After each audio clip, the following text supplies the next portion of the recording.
Alright, test 1, 2, 1, 2, mic's working. Here we go. Hi, welcome to my walkthrough of Project 1, which is a 2D wind tunnel model. Um, as you can see here on our project description, we have some wind tunnel specifications, height, length, and diffuser angle, as well as some important information regarding velocity test section, which will help us later on. Varying frequencies, we're going to be focused on 20 hertz today. And then some things that we're trying to find in ANSYS. So without further ado, let's go ahead and open up ANSYS. We're going to click on Fluid Flow Fluent. So go ahead and double click on that. Starting out, we're going to click Geometry and change that over to 2D, since we'll be working with a 2D model. And then you can kind of right click on that and hit New Design Module. And we'll open that up. Basically what we're going to be doing in here is just modeling what our wind tunnel is going to look like with our specifications. And yep, so here we go. We can start by getting into the XY plane just by clicking the Z coordinate here and clicking on the XY plane up here. So there we go, now we're in the XY plane. Before we get started drawing, we can go ahead and click units up here and change that over to inches, since most of our dimensions are in inches. And then we can click sketching down here to begin sketching. So first and foremost, we'll click on line and just make a vertical line right here at the origin. And then since this is going to be our settling chamber inlet and kind of the model of everything, we want it to be nice and symmetrical about the origin. So what we're going to do is click constraints down here, click on midpoint, and then we'll zoom in, make sure we get that line selected, and then we're just going to click the midpoint point right there, basically just so that it's nice and symmetrical once we go ahead and continue drawing. Next, we're going to go to dimensions and just get a general dimension of that line. Our inlet is 22 inches high, so we'll go ahead and select 22, and then go ahead and zoom out. And we'll go back up to draw and click line, and what we're going to do is kind of just follow follow around with our model here and what a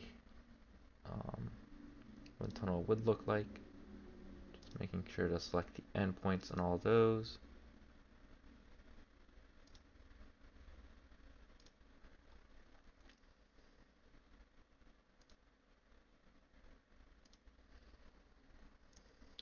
Okay.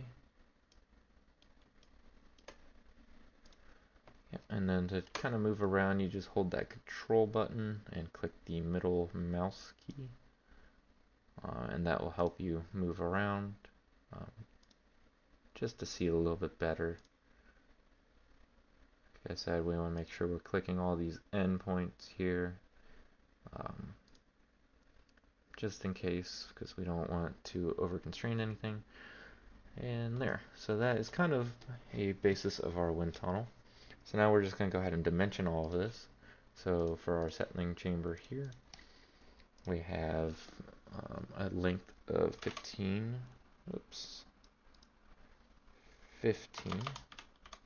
inches for both of those. For our contracting chamber, we're going to go ahead and set that to 24 inches each.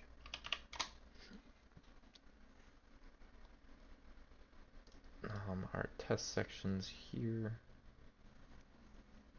you can see it kind of made it a little bit too long there, but our test sections will be 12 inches long. Go ahead, go ahead and set both of those to 12. And then just so that we can see right there, I'm actually going to reduce these back down so that they don't overlap. We'll have to fix that later. Okay. So for this part right here, since our test section is 6 inches high, what we're going to do is make sure we select the midpoint lines there and click on the vertical dimension. That way we can have nice vertical dimensions here. So it's symmetrical once again about the origin, and we'll set both of those to 3 since our overall height is meant to be 6 inches. And then we can go ahead and change those back to 24 right there.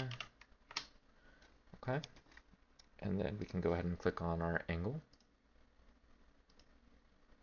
and set dimensions here for our diffuser angle.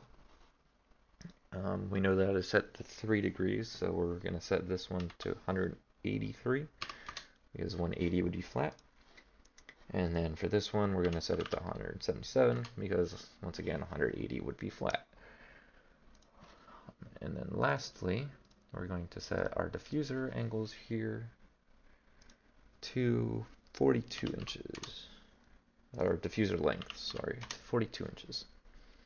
And then there we go. That is our model of our wind tunnel.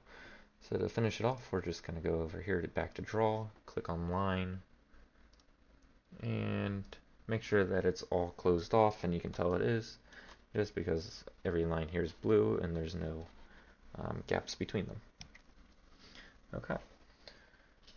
So next, to create this into a surface, we're going to go up here and click on concept and click surface from sketches. To select our whole sketch here, we're going to double click or single click right here, sorry, on the XY plane and just select our sketch and select apply.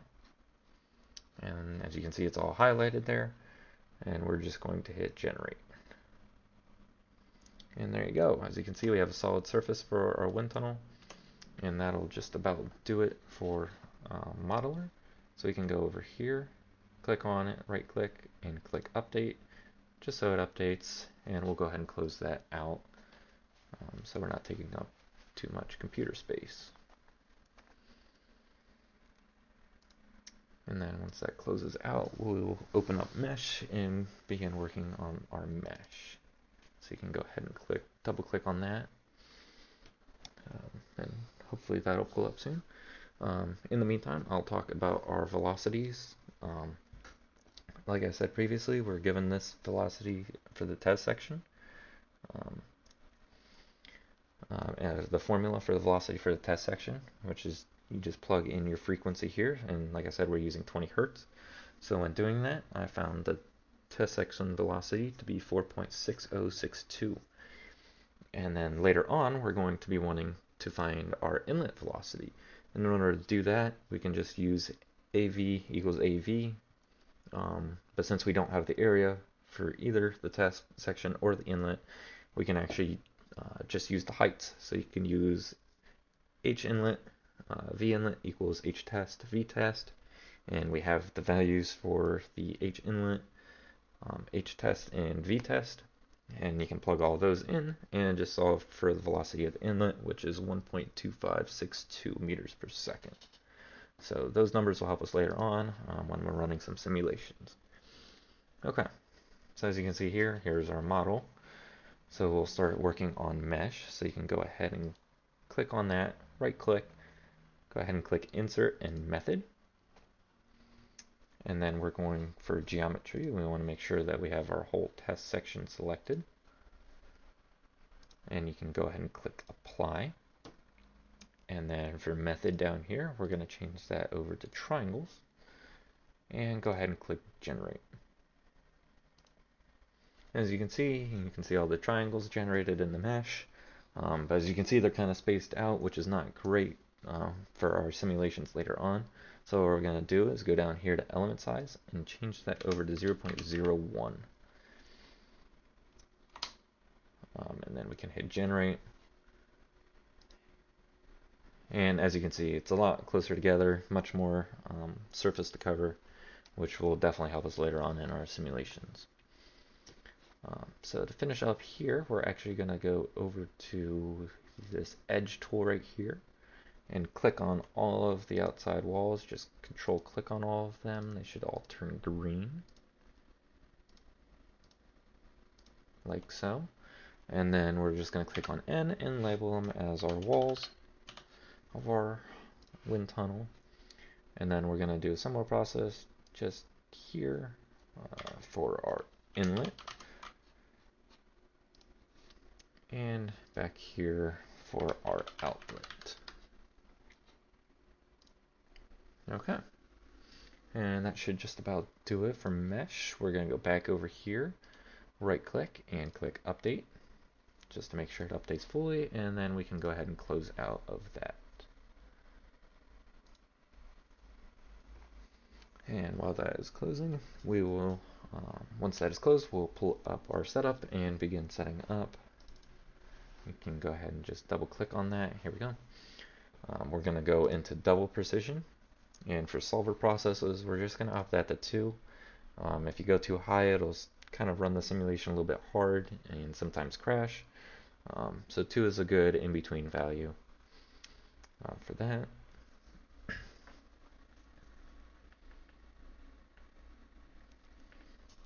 And while that's loading, we'll wait to see our model fully in there.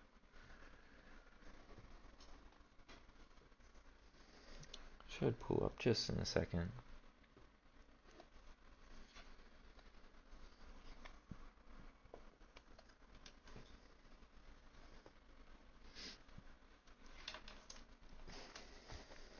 Okay, there we go. As you can see, we have our model here in our test window.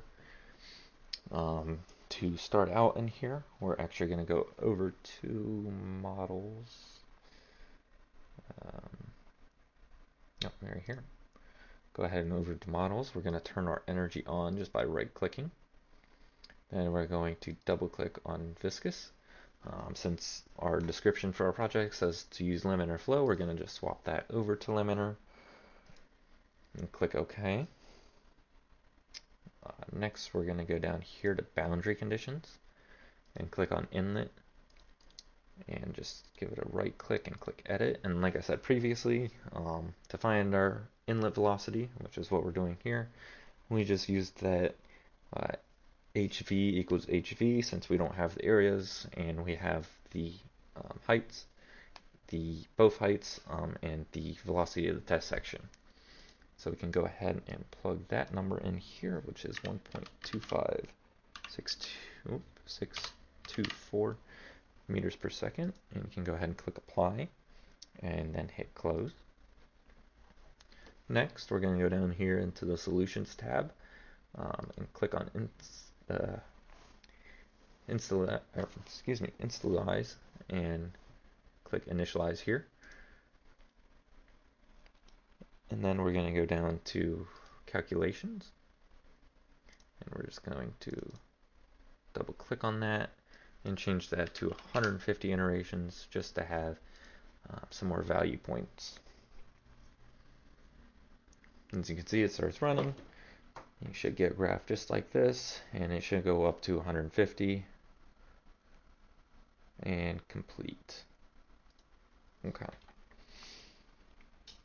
Next, we're going to work on our contours. So we're going to go down here to results and click on graphics, excuse me, and click on contours.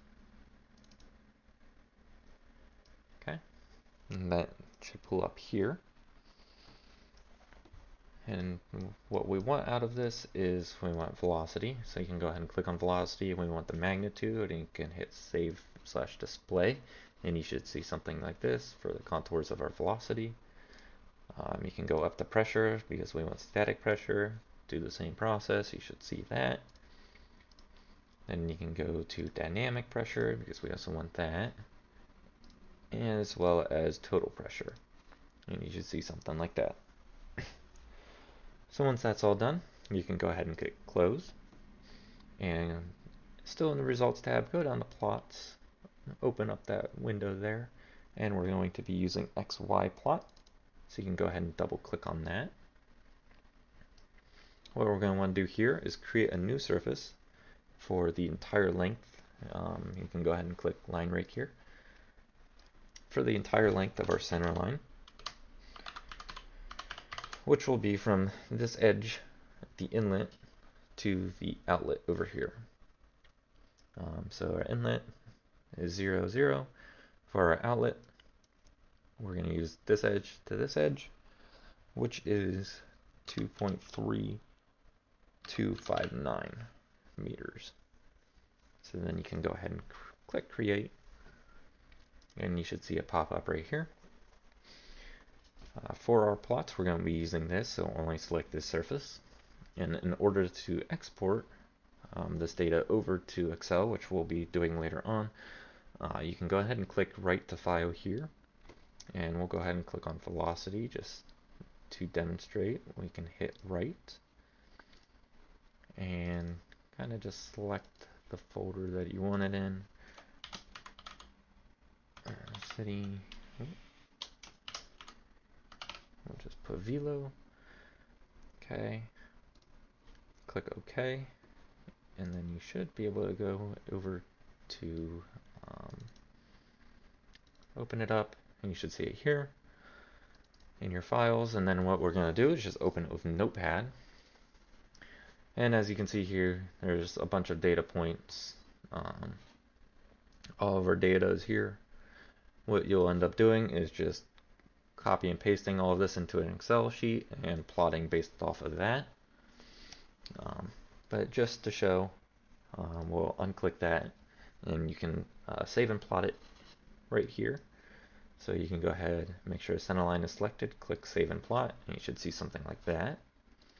And then we're also told that we need to solve for pressures. So we can do static pressure, should get a graph like that, dynamic, something like that, and total, and it'll be something like that. And yeah, that is the entire simulation and ANSYS for a 2D wind tunnel.